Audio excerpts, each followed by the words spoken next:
Hello everybody, my name is Rick Hudson, and this is my first effort at a YouTube video on the subject of baseball card collecting, or any other subject for that matter.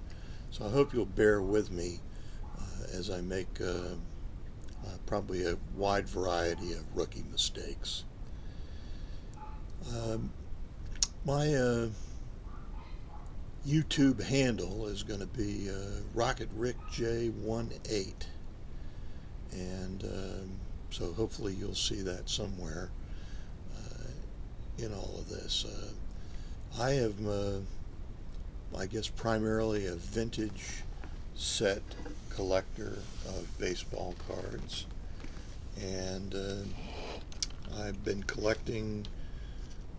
I really have two distinct periods of collecting. The first period was from about age 6 back in 1959 when I got my first card, which I still remembered that was a Curt Flood card, and a second year card, I think. I didn't know that at the time, but later I've learned it. I think that what I'm going to try to do is focus on, again, primarily review of some of the cards that make up sets that I either have completed or am in the process of completing, or trying to complete. They're mostly post-World War II sets. I have a couple of pre-war sets completed or under construction, I guess you would say.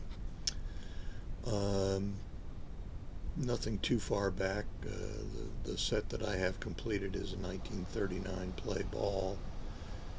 Most of the cards that I have in the vintage, from the vintage era, are used cards.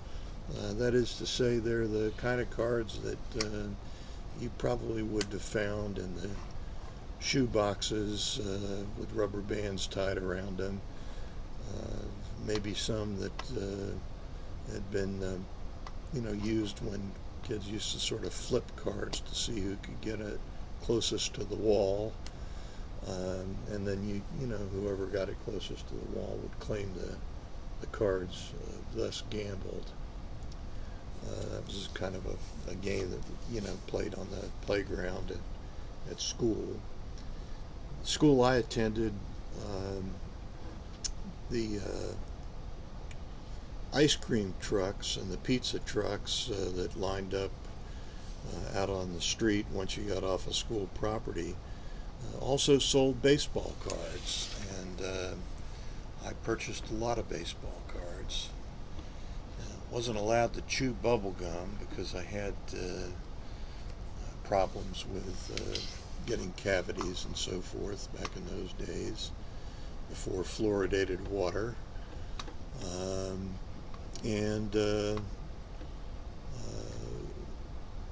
So I would buy the cards, save the gum, sell the gum, buy more cards, and had I known that cards came in series back in those days, usually 7 of them.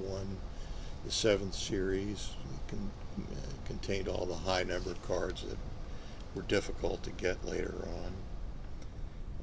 So that's kind of a little sort of a short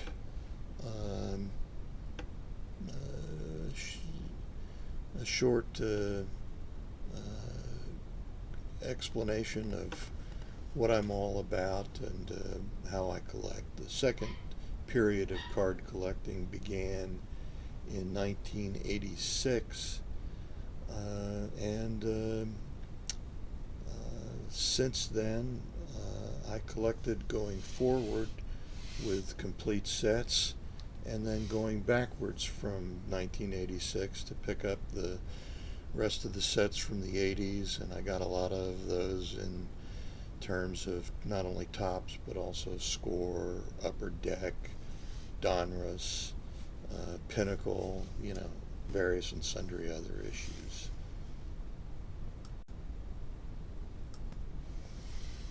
Well, you might reasonably ask yourself, why is this overweight, middle-aged, no, getting close to old age actually. My birthday's coming up in a month or so, and I'll be 70, so that's not too hard to figure out, I guess, when I've revealed that my first baseball card was a 1959 Topps Curt Flood card. But you might ask yourself why at this stage of my life I've decided that it would be an interesting thing to do to make a video and put it on YouTube. So the answer to that is I've been watching a lot of videos on YouTube about mainly vintage card collecting, although I've watched a few set breakers and modern parallel card chasers and so on and so forth. And I don't really have any problem with any of that, although I don't think it's something that I'm really interested in.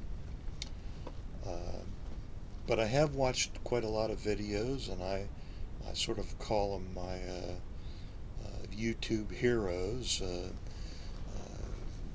Mike Moynihan, baseball collector.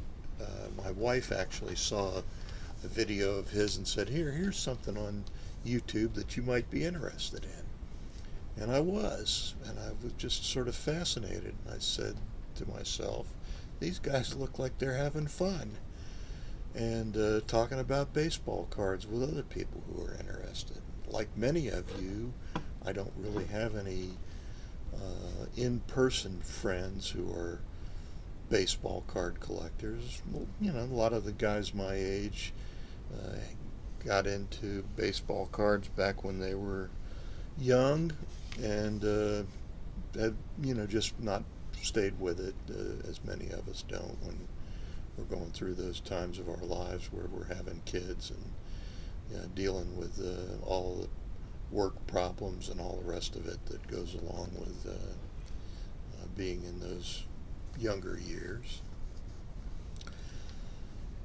But so I started watching other shows, like some of the people that I saw on Mike's show.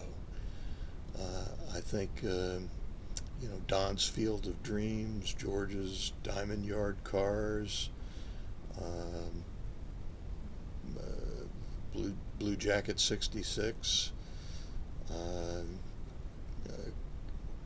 Chris from Missouri, Ray from Philly. These are guys that really appealed to me because some of them were maybe of my vintage. Those back pages, of course, I couldn't leave that one out either. But if you're watching this video at any point in time, I took my inspiration from you, and mainly just because you looked like you were having a good time, and I thought I'd like to be a part of that. So this is going to be my effort. This is my inaugural video. So the first cards that I'm going to show you are from my 1948 Bowman set. I've got all 48 of those original cards that Bowman put out back then, and as I said, they're all gently used. You're not going to find a lot of gem mint cards or maybe even excellent cards in my collection. I decided sort of early on that I really, being somewhat OCD, if I got a baseball card in the collection, I was compelled almost to get all of the cards in that set, and that's the 36 year, 37 going on 37 year history of my second period of card collecting. So I'm going to start with that 1948 Bowman series. All of my sets that I look at regularly are in binders. I do have later sets that are in boxes, but they're multiples. Just replicate the. Thought it would be a good idea to have a complete set, still in the box without. So I have them, not all of them, but most of the years between 1986 and today. So with that, no further ado. I'm going to going to break for a second here and get my cards out from my 1948 Bowman set, and I'll show them to you.